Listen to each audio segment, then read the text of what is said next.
neighbor's house and stole the drill with wire brush. I hope he don't mind, but I doubt he will. We're gonna put this on here. We're gonna see if we get the wire brush to clean this up. I'm gonna use drill, well, just because I'm lazy. So let's see what happens.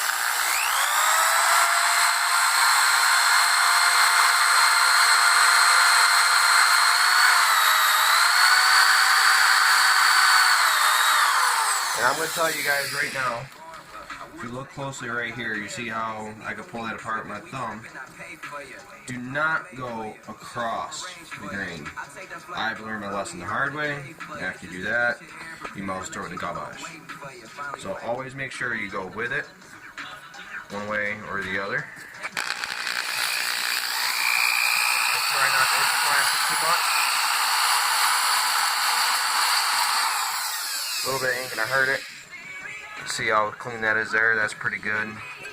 This is right here is getting decent. I'm gonna focus on this side.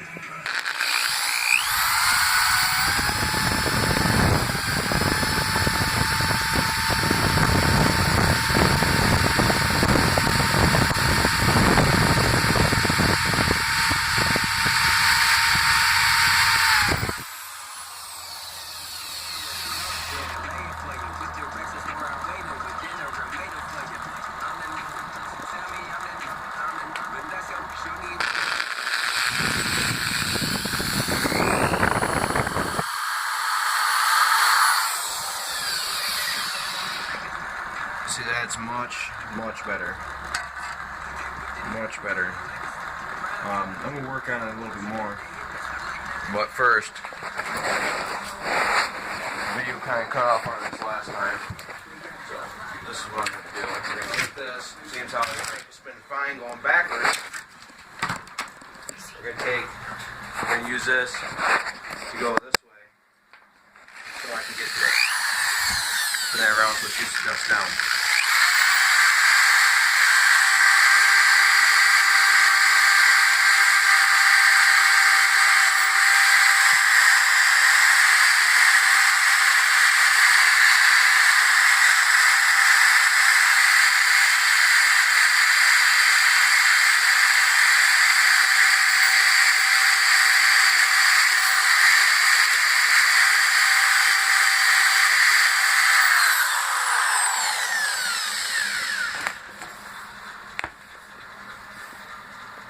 I don't know if you guys can see that or not. Get a little bit of light on it. It's getting a little bit better. It's definitely going to take some work. I'm glad I have the drill to do this with because my hand is going to take a little while. But the drill makes short work of it, so we're almost there.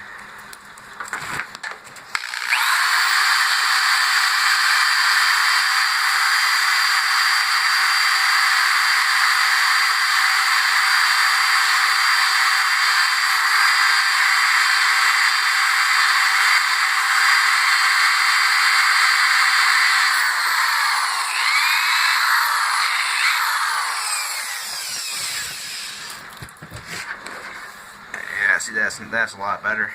It's nice and clean. Like I said, if you have access to a power tool, I highly recommend using it. It is a lifesaver. Like I said earlier, I don't understand what is causing it to stop right there,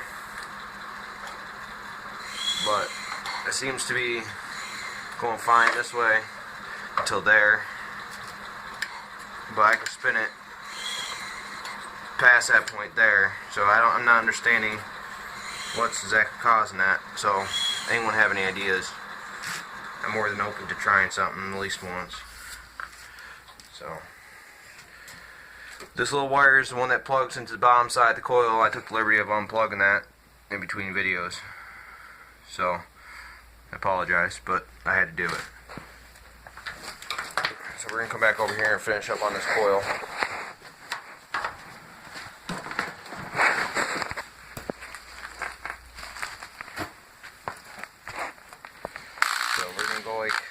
We're gonna go like this. Make sure the drill's spinning this way. This way you don't rip up these.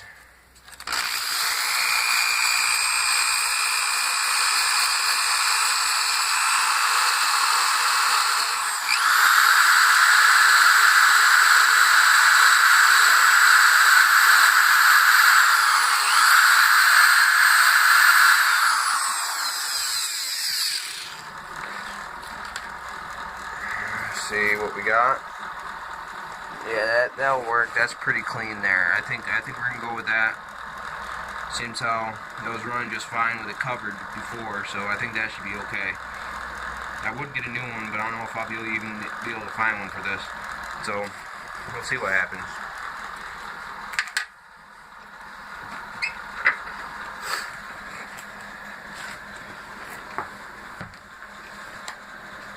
Like I said, this is the wire that plugged into the bottom of the coil. If you look, we got all these little electrical connections in here. What exactly their exact purpose is, I couldn't tell you for sure, but I wouldn't go messing with them because, well, I wouldn't be able to tell you how to fix it. So this just plugs into here like so. Just kind of snaps on and comes off. It's a lot easier to go on than it is for it to come off, so must be right? And I'm going to tell you guys a little trick that my dad taught me. You set that like that, so the magnet on this is holding this magnet, which is how it sends sparks down the spark plug, is touching there. And you take your matchbook like so. I only got a few matches left, but we're going to use it anyways. Take this like this, and it's set. All you gotta do is bolt it down. You don't have to try gapping it with a gapper. I'm telling you, that's about as close as you're gonna get it, even with a gapper.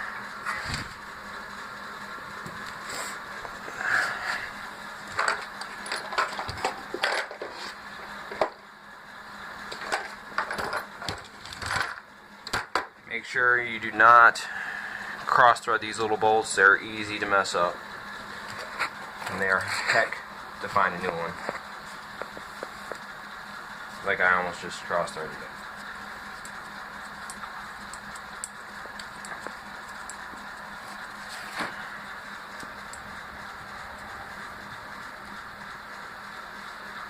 Okay, that one started. And if you can't thread them all the way down so the bolt is almost touching it, it's not right. You're cross threading it. Stop what you're doing, back up the bolt, and start over again. So like I said, those bolts are hard to find, and if you cross thread inside the top of that jug, oh, you done opened up a whole other can of worms that I'm not going to tell you how to get involved in that. So, you heed to my warning, or, well, don't. You gotta find the 1/4 inch again. I don't think that was it. No, that's 3/8. Just still attached to the... No, this. Oh, it's attached to this. It's right here on the extension. Like I said, make sure you're snug against it. Tight, not necessarily, but snug is fine. Do not over tighten these, because yet again, see right there, snug. I normally do about 1/4 turn.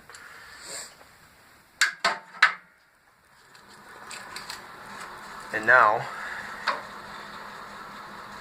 if you look closely down inside there, we got a slight gap, which is fine because they're not supposed to be quite touching. This side here is close, but it's not quite touching.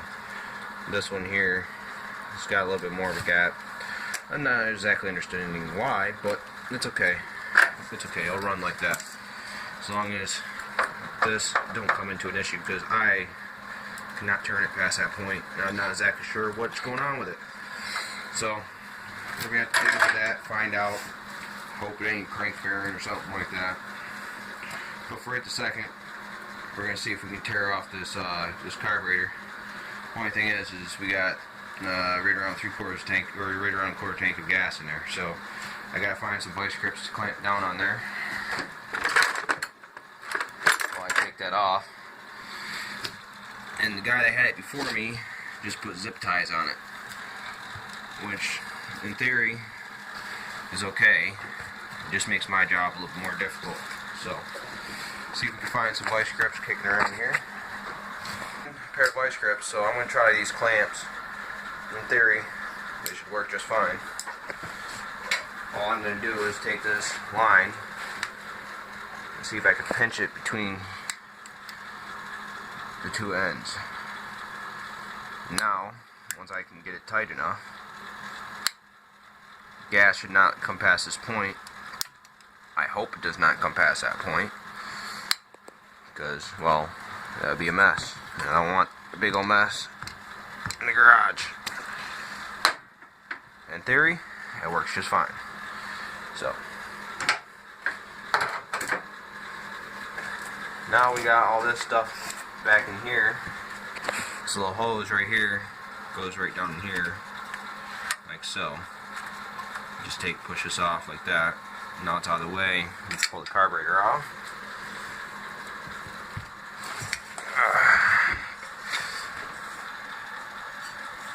Okay, we got a little dust shield on this side. Let's see. I have no idea what size it is.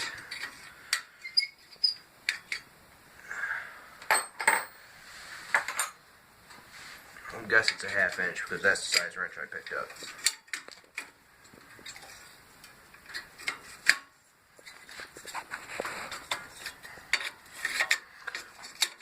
And now I'm right. If I can get it off. These bolts definitely been on there a little while. You can tell they're a little rusted.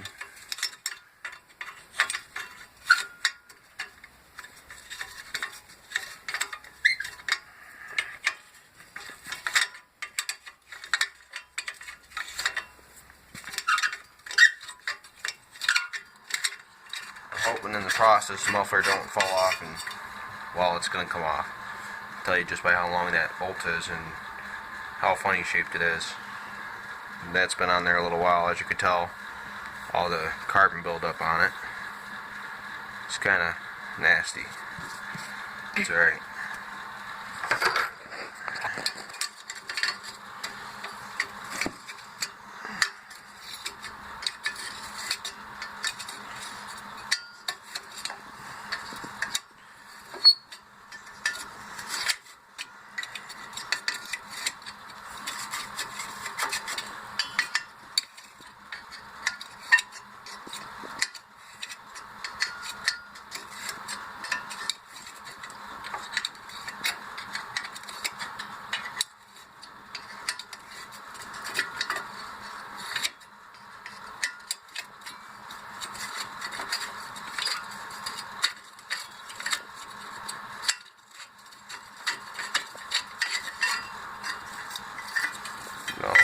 This, like I said earlier, is the first time I've gotten this far, so it's not terrible, but like I said, the lawnmower is probably older than I am, so I really can't complain. It was free. And considering I beat it up in the woods pretty good today.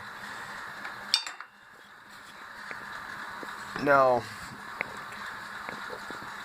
we gotta take this carburetor off. When I get this carburetor off, it's gonna be a little interesting because I've never taken one off of a lawnmower quite like this before. See if this is the right size or not, which it's not, of course. Not sure what size these are. I guess they're 5/16.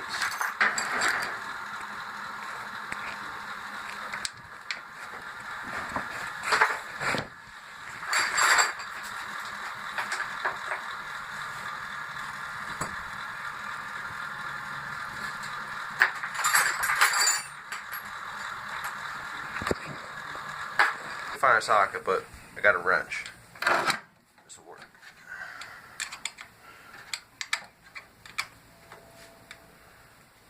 Okay. You back this little guy out. And I do mean little guy. It's interesting how such a small bolt could have such a big purpose.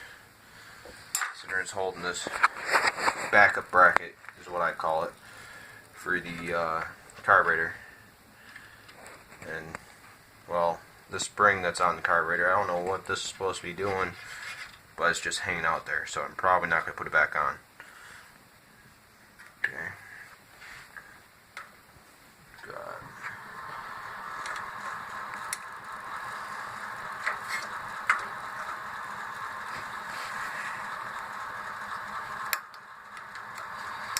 These are 3/8 on this mower. Your mower could be different. Like I said, if it's pre-owned, someone could take it apart, rebuilt it, lost some screws in the process, bolts, whatever, and just stuck in there what they had handy. Now, lucky for me, mine I could use a flathead screwdriver for once I get them started. Finish backing them out, or Phillips, really. But this is why. Lucky for me. Makes my job easier, I guess. I don't know why I just took the bottom one out first. I recommend you take the top, or you take the bottom one out first all the time instead of the top, because you'll end up with this issue. So, we'll see what happens here.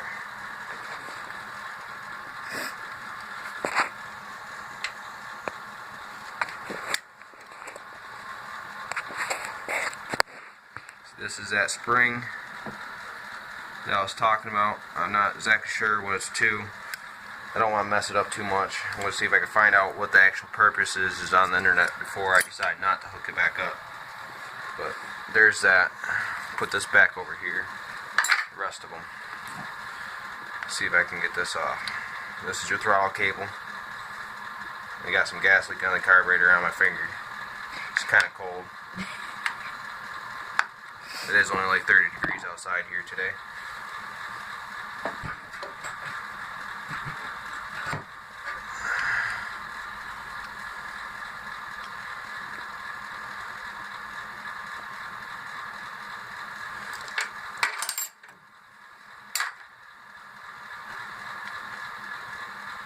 And if you guys want to see, I don't know if you can tell how red that is, but it is literally as red as my sweatshirt. So, and that's because we took the gas out of a 47 Chevrolet in front of my neighbor's house. So, but down in there, this top hole here is where the carburetor came from. This is your exhaust. See if I can grab this light over here. You guys can see in there a little bit better. Yeah, there you go. That's where the gas goes in at. That's your exhaust. You can see your valve up in there. It looks kind of dirty and old, but that's because it is. Oh, I like to see the fact that the exhaust hole is threaded, because I'm going to put a straight pipe on this in the future. That'll make my job a little bit easier. I just gotta find out the thread dimensions, how big the hole is. It looks like a 3/4, but who knows? Might be 5/8. So we'll see. There is your intake valve. Let's see what happens when I spin this, because if you all remember correctly, I had a problem with it. And from what I could tell, that valve did not open, did not close. So I'm not exactly sure what's going on with it. I hope I don't have to take it apart to the bare bones. Alright, well, sorry for a little break, but I started taking these dust cover bolts off from here. They are a 13mm on my mower. And this is 11 horse Briggs & Stratton, like I said before. I'm kind of nervous because I don't think that I'll be able to fix this tonight. I would like to be able to fix it tonight. And I found more rat's nest. As you can see, there's a couple more pieces. And some more there. I'm not sure. I hope there's not more mice living in here. But I'm not making any promises. As far as I can tell, I got 3 bolts right here that are loose. I didn't even put the ratchet on it. That's probably part of the problem. Why I was snapping, crackling, and popping earlier. Because if this top of this head don't seal all good to the jug, is what I was always referred to it as. Well, that would cause a little bit of an issue. But we're going to see if we can get these out of here eventually. These bolts are forever long currently. 2.5-inch bolts. I hope when I take this off, there's a metal gasket in there. I hope it's in decent shape so I can reuse it.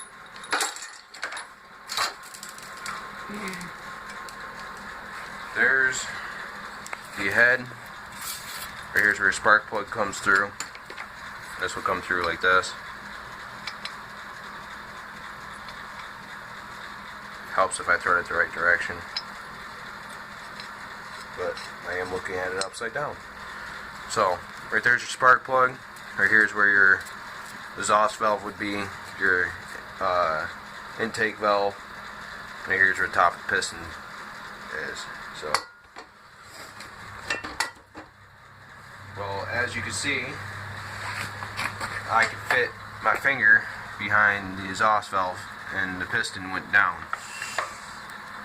So, now see if I go like that, it kind of disappears inside the cylinder. That's a good sign. Just the only thing is, on the return trip,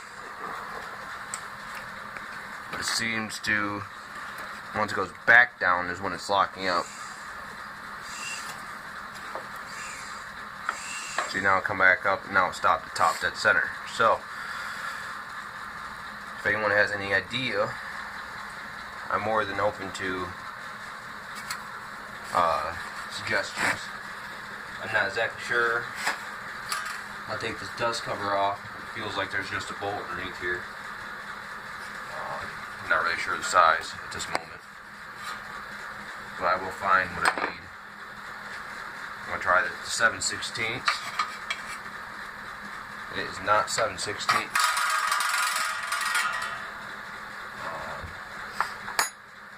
See if I can find the 10mm I had earlier.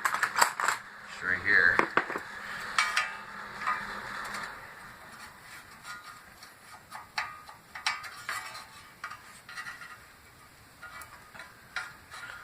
I'm not exactly sure what size that bolt is at all. So, Smaller. 9. I'm going to try 11/32, which is also too big.